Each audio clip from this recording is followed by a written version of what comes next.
Diré cómo nacisteis, placeres prohibidos, como nace un deseo sobre torres de espanto, amenazadores barrotes, hiel descolorida, noche petrificada a fuerza de puños.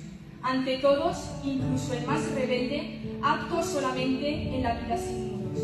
Qué equivocado estás, Juan Ramón, hijo. Misteriosa, morbosa, sensiblera, qué preciosamente me adornas.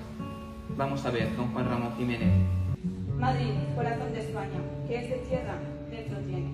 Si se le excavara un gran hoyo, profundo, grande, imponente, como un barranco que aguarda, solo en él cabe la muerte.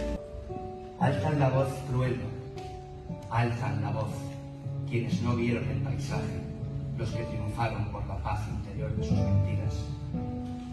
Oh mundo desigual, mis ojos lloran, el dolor, la maldad. Mi dolor sin instrumento, a las desalentadas amapolas daré tu corazón por alimento. Tanto dolor se agrupa en mi costado, que por doler me duele hasta el aliento. Un manotazo duro, un golpe helado, un hachazo invisible y homicida, un empujón brutal que ha derribado. Tenues, apagados, que dulces existen.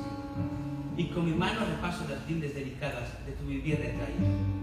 Y siento la musical, callada verdad de tu cuerpo, que hace un instante en desorden, como lumbre marcada. Estoy vacía y su eco resuena. Por todos los rincones de mi vida se estremece mi sangre, que es un hilo de hielo, al faltarme el calor de tu presencia. No comprendo el idioma del paisaje. ¿Qué quiere decir sol, cielo azul, aire?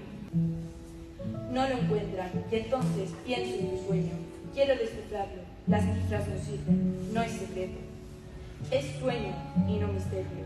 Y de pronto, en el alto silencio de la noche, un soñar mío empieza al borde de tu cuerpo. En él, el tuyo cierto. Me dormí bajo la luna, qué fina luz de cuchillo. Me levanté de mi cena, ya estaba en el sueño hundido. Yo no quería haber nacido.